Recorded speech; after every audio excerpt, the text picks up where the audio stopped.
for joining us today. My name is April Cimarelli. I'm the Supplier Diversity Manager at MassMutual. I have this esteemed panel with us today to talk about ESG 101 and the integration basically of sustainability, supplier diversity. So we're going to be able to hear from everybody.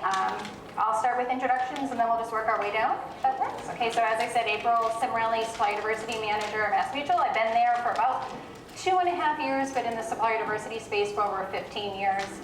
On the board of directors for Greater New England for over a decade, and I'm aging myself very much right now.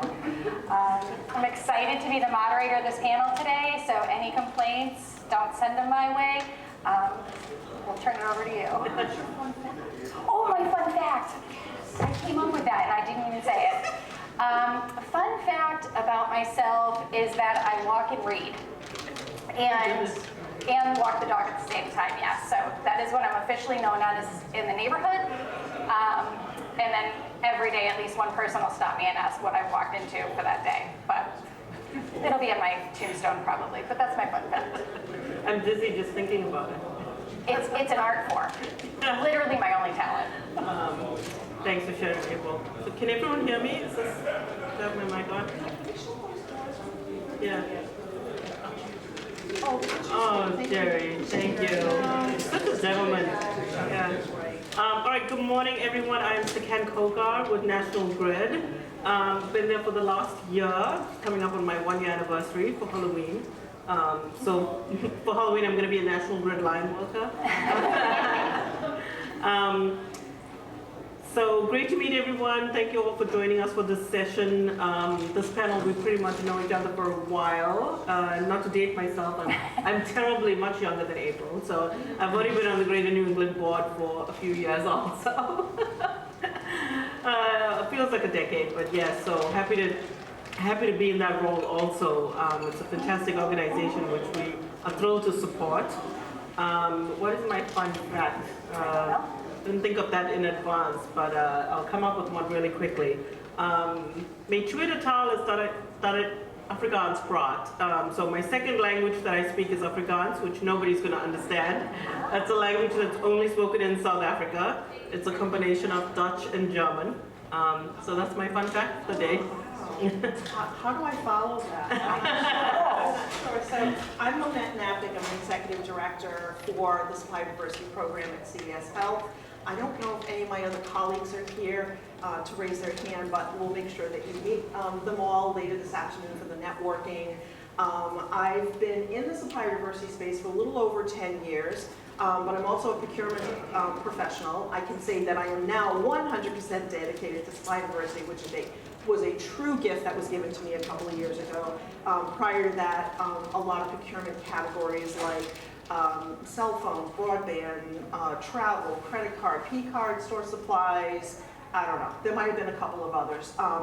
But it really gave me an appreciation for ensuring we had inclusion across those categories as well as many others, and making sure we have small businesses and diverse businesses represented in our supply chain. So this is truly a pleasure. I will not say that I'm an ESG expert, but I can tell you that we are partnered very closely with them, and as we go through today's panel, we'll talk about that further. I gotta tell you, I was really, you could tell this topic is just so relevant right now because two of the Bear Den folks, I see one of you, are ESG solutions and sustainability, so you can see it's really top of mind for everyone, but how does that intersect with supplier diversity is what we'll talk about today. My fun fact is I have 3 pugs. Two, they're like potato chips, you just can't have one. So I recently rescued one from Prone. It's called Pug Rescue of New England. His name is Dexter. He's 6 years old. His little eye thing where he's eventually not going to be able to see, and I already have a blind dog, so I think that's why they liked me. And I just love the breed, and I love my babies because my children are now in their 30s, so I needed something to kind of take their place. That's my fun fact. And by the way, they cost less, they don't talk back, they're way easier than children. Thank you. That's awesome. So good morning, my name is Andrea DeSauniers. I'm Director of Strategic Initiatives at RTX, and for those of you who may not know RTX, we keep changing our name every few years. So just a little background, Raytheon Technologies is who we have been for the past couple of years. We merged, and I say we, United Technologies and Raytheon Company merged in 2020, right in the middle of COVID, to form Raytheon Technologies. And then we just rebranded ourselves as RTX. So if you just see RTX, that is who we are. I have been with the same company for about 30 years now. Started off, underneath the RTX umbrella is Pratt Whitney, and Francisco is here from Pratt Whitney. Collins Aerospace, and then Raytheon Company, where we make jet engines, rockets, all kinds of landing gear, all kinds of aircraft. When you're on an airplane, part of it is definitely under the Raytheon Technologies umbrella. So I've been there for 30 years. I started at Pratt Whitney for about 14 years, and I'm an engineer by background. But I quickly, realized engineering is not what I wanted to do. So I've been doing process improvement, operations, quality, leadership development, and then the past 5 years I've been doing supplier diversity, which is definitely my favorite, and have no plans to go anywhere anytime soon. And then recently, supplier sustainability was added to my responsibility, which is super exciting because there is definitely a big intersection with supplier diversity.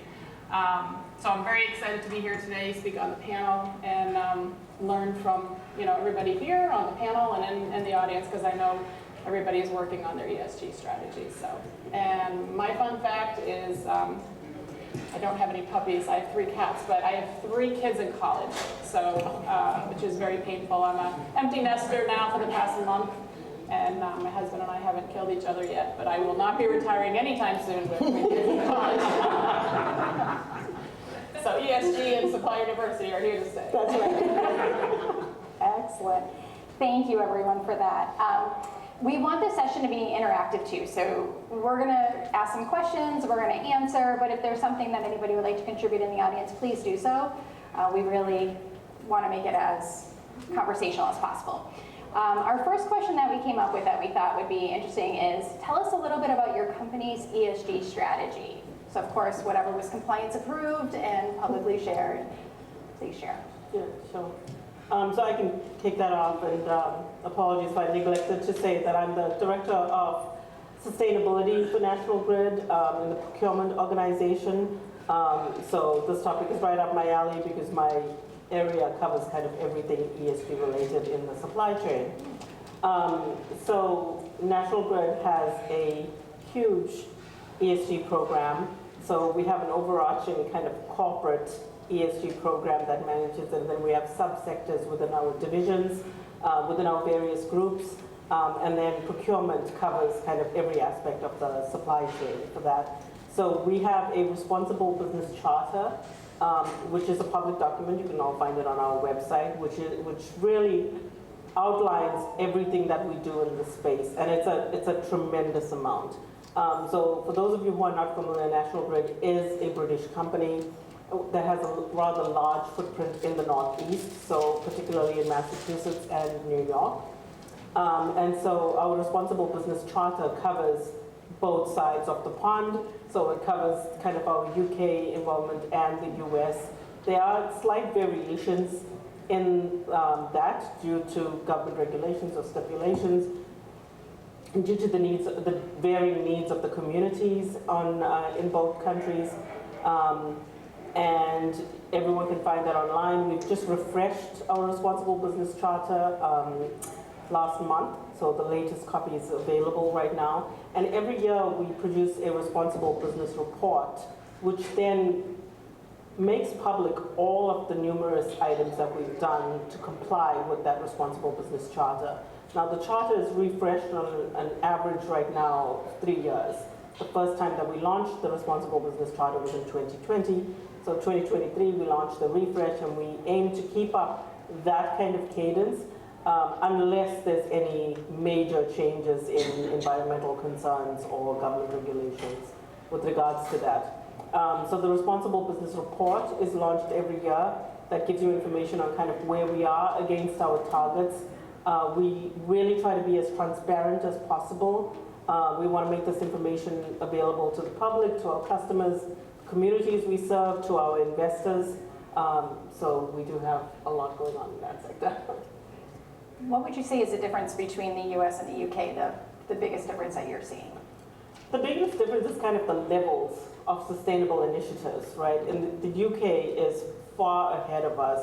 And part of that is because of the government regulations that they have, right? There's a lot of government regulations on, for example, companies reporting for restrictions on something as basic as motor vehicles, right? So there are very high taxes to be paid if you drive a motor vehicle that's over a certain age. There are additional taxes if you drive a non-electric, non-hybrid vehicle for the average person. For corporates, you do have to be compliant with your reporting.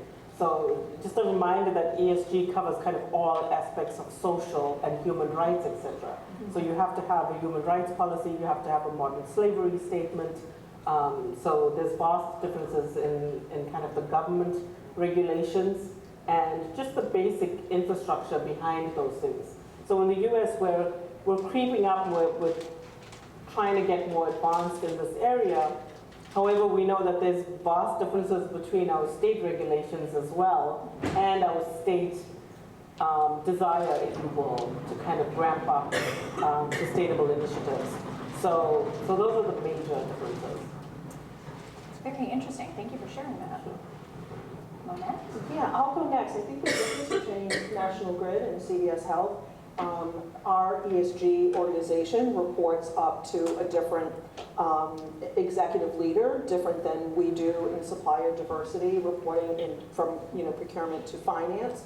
Again, as I mentioned in my opening comments, there is a lot of intersections between the two. We do consider ourselves the S in ESG. I think you've all heard this before. But our heart, and you see that heart everywhere, is in everything that we do. And so our pillars related to ESG are also all health related. So we have, and I'm referring to my notes because this has been approved by corporate communication and legal, so I can't go off script. But let's talk about those pillars. So healthy people, so that's making healthcare simple and accessible. Healthy community, advancing health equity, especially in those underserved, underrepresented communities. Healthy planet, so again, that's advancing our sustainability efforts. And healthy business is where I really want to kind of focus in, because that's where the supplier diversity element and ensuring that our supply chain is representative of our customers, our colleagues, and the patients that we serve. So, we do hold ourselves at a very high, from a healthy business perspective. Our ESG report is something that, and my team members are here so they can say hi, Gianna and Edwin. And Gianna, it's an effort that takes months in which we contribute to the annual ESG report. There's a lot of content that we provide them on the work that we're doing in supplier diversity.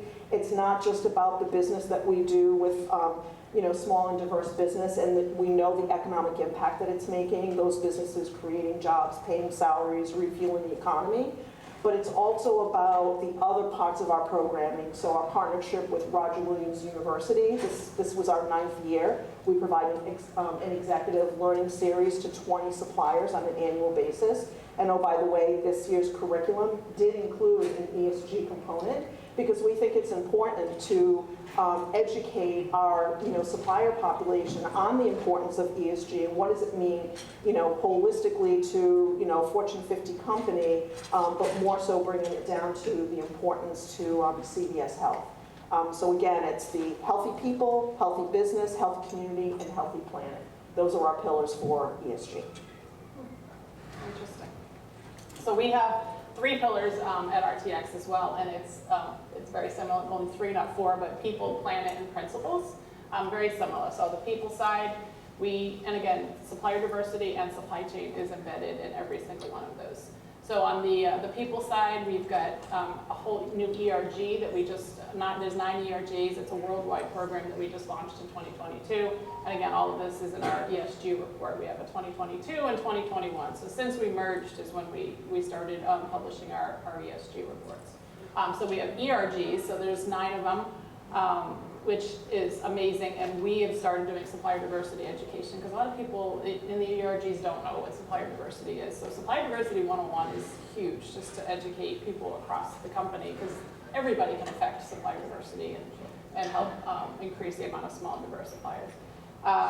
workforce goals.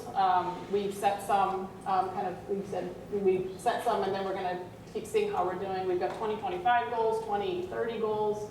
We're looking to have 50% women executives by 2030. And every year we're increasing percentages, as well as people of color, double the amount that we had when we baselined in 2020 when we merged. So the people, the planet, greenhouse gas emissions, that's huge, and that really affects your supply chain from a scope 3. So scope 3 emissions is what your supply chain is doing. So that is a big initiative that we are just starting to hold webinars for suppliers, so they understand what are they expecting, what is RTX expecting of our suppliers. And then ethics, data security, modern slavery, you have to have the policies. We started doing training, so that awareness. And then data security and privacy also hits the supply chain, because making sure our supply chain is secure from a data privacy. So those are our 3 pillars. Supplier diversity, we'll talk, We'll get there. yeah, I was gonna say I can, Don't jump ahead. I can go next and lead into that. Yeah, that would be perfect. I was going to say, because you kind of started talking along the lines of the social responsibility and sustainability integration. So we can kind of maybe merge those 2 questions if we want to start diving into that a little bit. So, we started committing a goal. We at RTX, we've got $7 billion of small and diverse spend, which is 28%. And from a benchmark, I've been doing all kinds of benchmarking, trying to understand is that good, and help our leadership know. We're continually looking to increase it, but it's great. And then we started doing an economic impact of that. So what does $7 billion mean? It means more than 50,000 jobs in the communities, right? So that is something that we report on every year, and we're looking to continue to grow, as well as how many wages earned. It's over 3.8 billion in wages earned to the communities. So that is huge, is the effect. There's different types of effects. There's the direct impact of the people at the suppliers, but then where are those suppliers and the communities they serve? And that's the induced impact. So it is such a snowball effect, and that's why it is so important to continue to increase. Scope 3, I talked a little bit, I'll save that for later to talk about what are we doing with our suppliers to make this as easy as possible, but we have government compliance regulations where we need this data from our suppliers to understand how are we going to reach our goals. So that is another huge point. And then I think I'll save a few other points for the next questions, but that's Okay, so I guess what I want to touch on is how are we, again, because ESG is separate from us, how we're trying to bridge that gap and intersect with them. So a lot of activity actually, candidly, happened this year in 2023. So the first thing we did is, we have a supplier diversity policy, but it didn't reference anything related to sustainability or ESG. So we updated the policy along with our partners to ensure that there was content related to ESG for our supplier diversity policy. So that was the first thing. The other thing was we have a registration portal, as many corporations do, where our suppliers register and provide us information. We worked with Supplier IO, our third-party partner, to ensure that we had questions related to ESG. So that's still relatively new, but as we search for suppliers to be included in competitive bids and opportunities, if they're someone within the last year who has registered with us, we can kind of see how they're answering some of those questions. So that then, catapulted to, well, wait, we also have training, supplier diversity training that our members of our colleagues can take. And again, shouldn't we show that intersectionality of ESG? So we updated our training material to reflect that. If you go to our public supplier diversity site, we also have a promotional video about supplier diversity. It's just 3 minutes, but we reference ESG there as well. So for us, we find it really important to ensure that we're showing the partnership between our 2 groups. The piece that we're still working on with them is to start to include language in our master services agreement and our professional services agreement, telling our suppliers that, hey, we may ask you to report your ESG efforts. So today we have language around tier 2.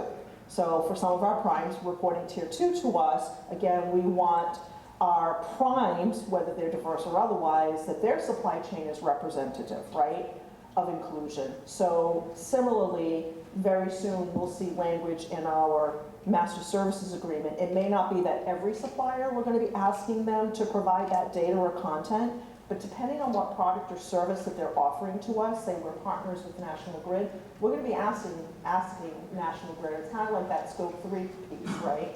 And lastly, in our competitive RFPs, there are also a series of questions related to ESG. Our sourcing professionals, again, depending on what the product or service that the RFP is in response to, that those ESG questions, there's more of an emphasis or a weight being placed upon how the suppliers are responding to that. It could make the difference of them being awarded the business depending on what that is. And so we don't consider our sourcing team or certainly our supplier diversity team ESG experts. So when suppliers do respond to that, we don't know if did they respond okay, did they respond really well, are we looking for more? So it's actually our ESG team that's going to start to look at how those suppliers are responding and providing, thought leadership, subject matter expertise, if you will, to our sourcing professionals to say, hey, these suppliers really get it. They're doing it, or they have a willingness to do it. So that's how we're kind of bridging that gap. A lot more related to scope 3 that I know we'll touch on as well. Absolutely. So at Grid, it's a little bit more conducive and a little bit more intertwined. The one thing that really helps us is having that responsible business charter that covers the entire global organization. So that in itself sets the precedence for everything that we do in our ESG journey, regardless of which department in the organization we're in. The other part that helps me to facilitate this is that I lead the group for sustainability as a whole. And as we know, supplier diversity is one element of that. So I have a supplier diversity lead on my team who generally oversees supplier diversity. I think the other key points in kind of dealing with your suppliers and acquiring information that's all ESG and not just your tier 2 reporting is laying out that program and making suppliers aware of what is going to be asked. So it's your supplier code of conduct. So if we don't have the language in there, we've been upgrading those, refreshing language to let suppliers know that these are going to be the new level that's going to be required, that could possibly be required of you. Because it's not going to be possible to request this level of data from every supplier. It's not feasible, it's not conducive to any of your goals. So right now we request tier 2 reporting into us. We also request reporting through CDP, the Carbon Disclosure Project.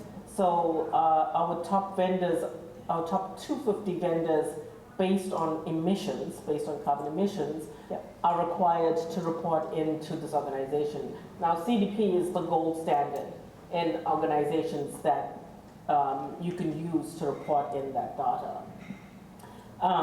So for anyone who's not familiar with it, that's kind of a great way to start on this reporting journey. So we found that tremendously helpful. However, we are going to broaden that out, and we are looking at getting a tool that's going to capture even more data from our top vendors and complete in that ESG umbrella. So that's something forward-thinking that we'll be looking at. Can I add to that? Sure. So I think that's why this education component that I was referring to, providing education to our suppliers, right? We've got the small, the medium, the large scale.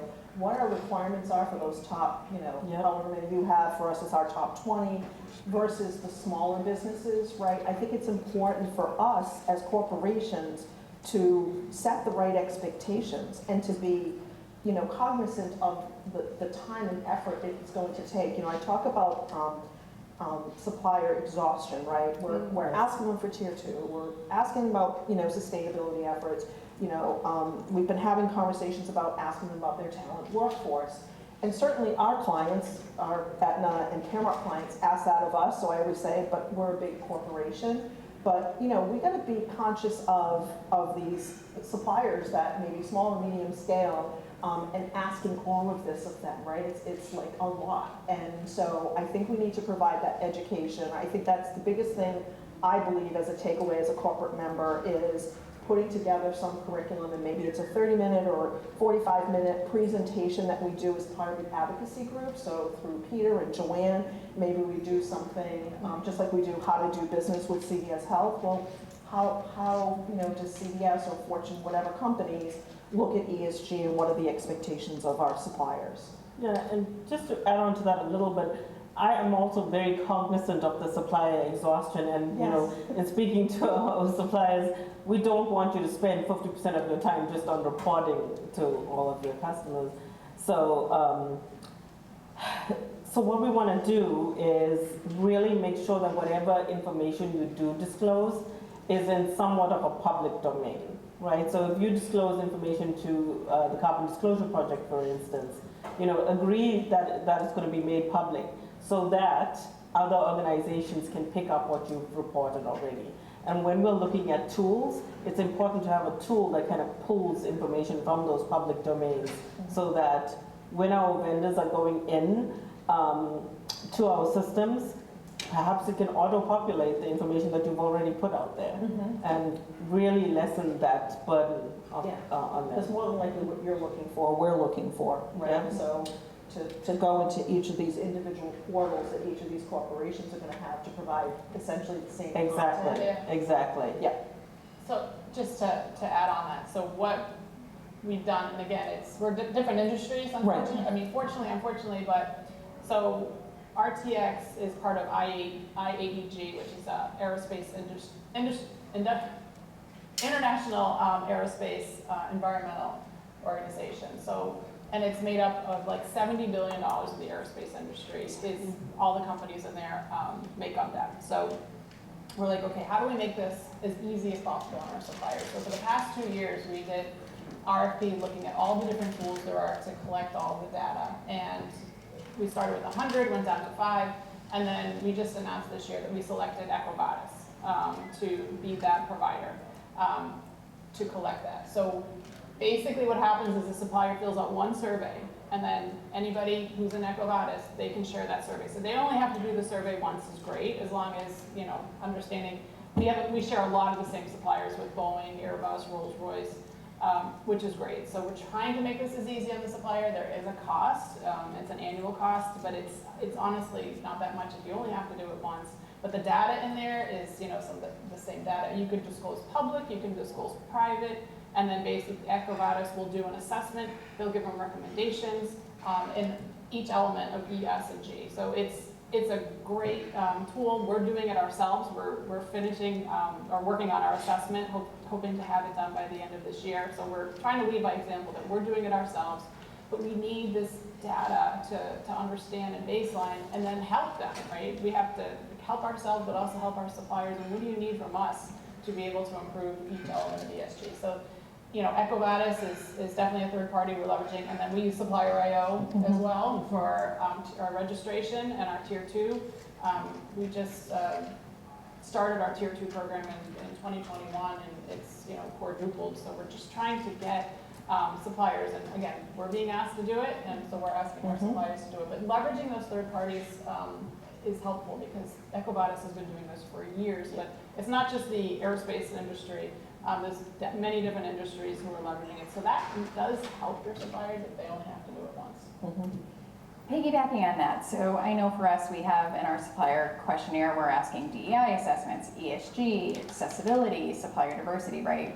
To the point of supplier fatigue. So focusing back on supplier diversity, bringing in all of these ESG elements and, you know, the collaboration between ESG and your teams, to make sure that, can we dive in, you hit on it a little bit, Monette, about the fatigue and helping and questionnaires, but how are you preparing your suppliers ahead of time to help them understand what is coming down the road? And then when you get pushback, how are you managing that situation? It's a new question I just made up on the spot. If it's not. You guys already did this question. Do you want me to get started? Yeah, you can start. Yeah, so a couple of things. So we do have a supplier code of conduct. We do refresh that. And I'm smiling because it tends to be a little lengthy, and we're working on kind of making that more concise right now. What I've done is that when we're launching our supplier code of conduct this year, I'm incorporating it with the condensed version of our responsible business charter. So basically, if the supplier only focuses on that condensed version of the responsible business charter, they have an awareness of what we're doing and what could potentially be requirements on them. The other part of it, and I completely agree with Monette on the education piece. That education piece information piece is so vital both internally and externally. So I've always really believed in the internal information piece as well. So what we're doing is we're formulating how we're going to basically train our entire procurement organization on these topics. Now, various constraints against that, right? Because we know how busy everyone in procurement is. So we're trying to just make bite-sized, digestible little snippet trainings. Even if they're 5 minutes long, we all know as corporates we have to do our online e-learnings or e-trainings. So what we're doing is we're trying to make fun little videos, little snippets that are 5 minutes long. So each one of those will focus on one element, one subsector of E, one subsector of the S, of the G. So for instance, we're working on one that's going to focus on modern slavery. The other one may focus on conflict minerals, et cetera, et cetera. So it's so that our procurement group is actually just well versed in all of the things that we're paying attention to. As Andrea was saying, ESG is not going anywhere anytime soon. If anything, the reporting is going to level up, and we're going to have more and more reporting. And especially in the US, we currently have very limited reporting regulations on it, and this is just going to go up. So preparing them will be essential. Did you copy that for me, the little snippet? Because we just had our strategy meeting for 2024, and so this healthy people, healthy business, healthy communities, we're talking about doing similarly like these little snippets.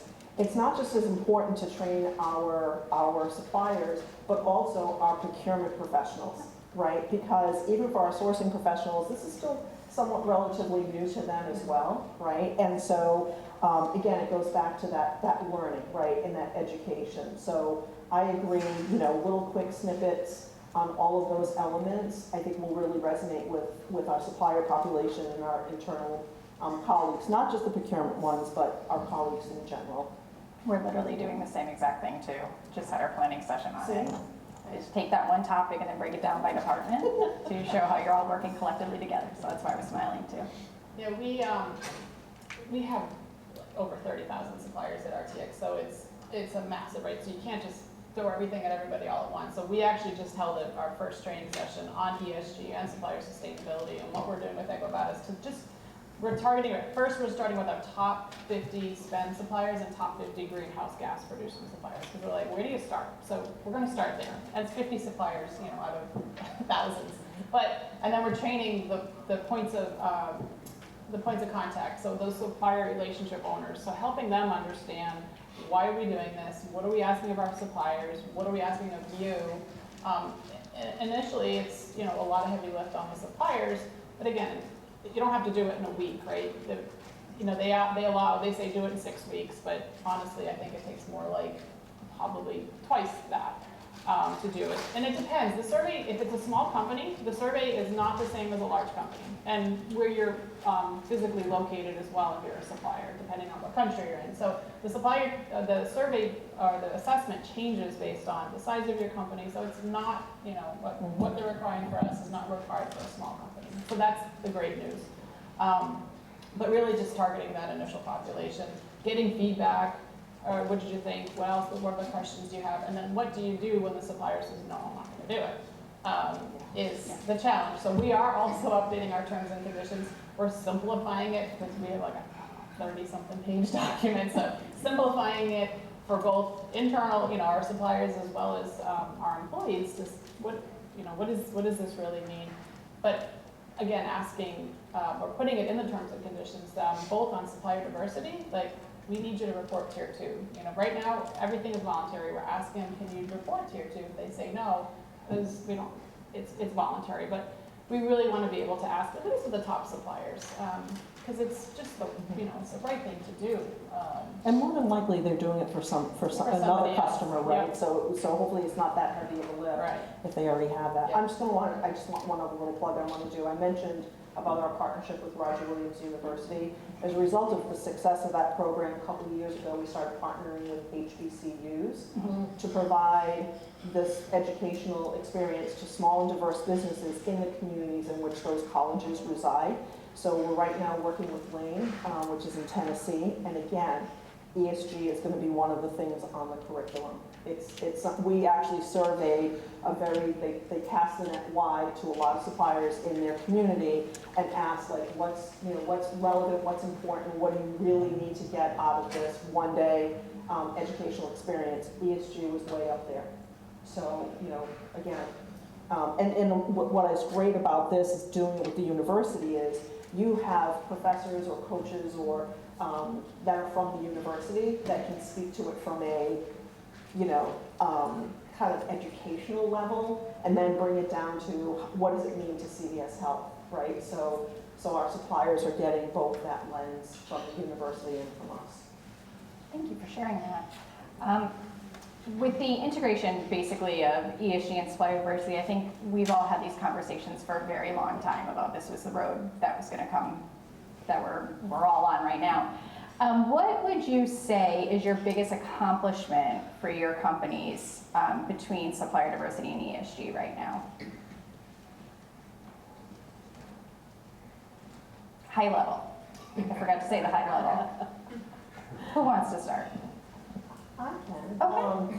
I don't know how many of you are familiar with Project Health. It's a huge mobile van that goes into various communities and provides a biometric screening. And they've actually started including mental health as part of the biometric screening. So it's, checking your cholesterol, your blood pressure, so on and so forth. And we started bringing it to the shows. So we brought it to NGLCC earlier this year. It was at USHCC a couple of weeks ago, or was that last week?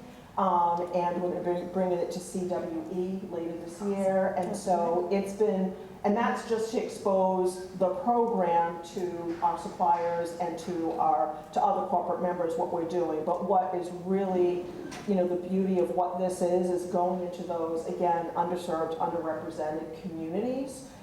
Did you know that we share with our hairdressers and our barbers more than we do with a healthcare professional? Yeah, I believe that. Right? They're like our therapists, and you might share something like, hey, look at this rash, What do you think of this? Hairdresser hires.